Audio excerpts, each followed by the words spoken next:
कि निर्मल जीवात्मा कर्मफल के सिद्धांत से बारंबार बंधन को प्राप्त होता रहता है और कर्म के क्षय हो जाने पर उसका बंधन समाप्त हो जाता है। तो यहाँ पर किसे कोरिलेट कर दिया जीवात्मा के बंधन को? टाइम से, कि जब, अगर हम ध्यान से समझने की कोशिश करें तो क्या कह रहे हैं कि जब ये हट जाएगा, कर्म पूरा हट जाएगा, तो जीवात्मा जो है वो बंधन से मुक्त हो जाएगी। तो मतलब किसे जोड़ दिया? समय से जोड़ दिया, काल से जोड़ दिया। किसको? बंधन। तो कहते हैं कि निर्मल जीवात्मा जब है बंधन मुक्त कब हो जाएगा? जब उसका जब लगा दे कर्म के क्षय हो जाने पर उसका बंधन समाप्त हो जाता है। तो कहते हैं कि आत्मा का स्वाभाविक धर्म नहीं है, इसलिए शास्त्र का उपदेश अशक्य नहीं कह सकती। समय के संयोग से आत्मा के बंधन होने की शक्यता यदि मानी जाए, क्योंकि काल अपरिमित शक्ति संपन्न है, काल हमेशा है, अपरिमित शक्ति संपन्न है, तो भी यह संभव प्रतीत नहीं होता, क्योंकि आत्मा हर काल में एक जैसा है। अब आत्मा यानी मैं हर समय एक सा हूँ। मैं छोटे में भी वही था।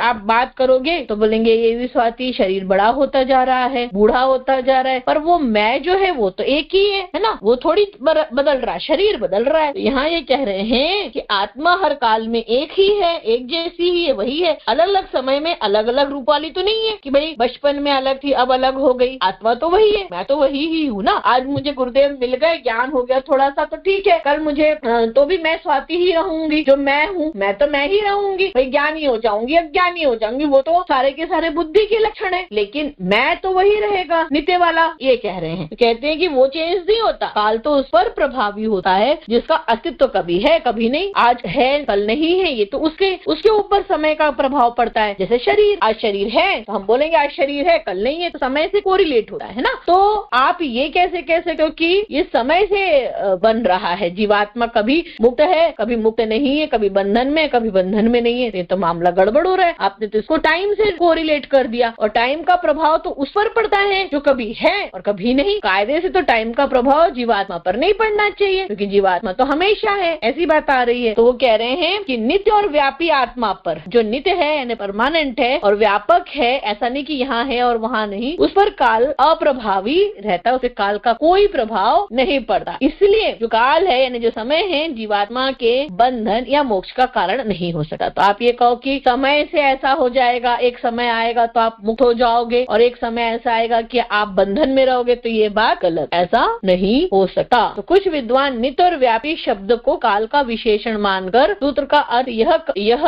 करते हैं कि व्यापी और नित्य काल का संबंध सभी आत्माओं से है, यानी व्यापक और नित्य काल का जो संबंध है सभी आत्मा